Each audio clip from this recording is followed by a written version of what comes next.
दोस्तों आप देख रहे हैं राइट भोजपुरी और आप लोगों को फिर से एक बार राइट भोजपुरी चैनल में स्वागत है। दोस्तों एक सरप्राइज तो लीक हो गया है, तो चलिए कोई बात नहीं, गाना बना है आईपीएल टीम के लिए, वो कोई बड़ा बात नहीं है, ये तो कॉमन सी बात है।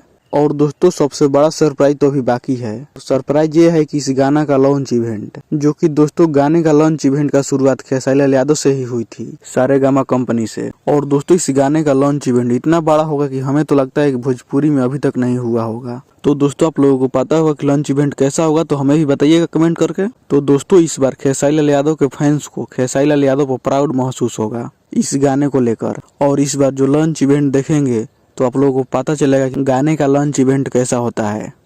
तो दोस्तों आप लोगों को पता चल ही गया होगा कि गाना किस प्रकार का है।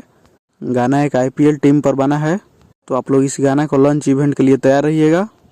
और इस गाना का लॉन्च इवेंट इतना बड़ा होगा कि पवन सिंह क्या किसी भी भोजपुरी के स्टार ने इतना बड़ा लॉन्च इवेंट नहीं किया होगा। तो चलिए दोस्तों इस वीडियो में इतना ही, मिलते हैं किसी अगले वीडियो में। बाकी का आप लोग क्या कहना चाहते हैं कमेंट कर जरूर बताइएगा। और अभी तक हमारे चैनल को सब्सक्राइब नहीं किया तो प्लीज चैनल को सब्सक्राइब जरूर कर दीजिएगा और इस वीडियो को लाइक कीजिए, शेयर कीजिए।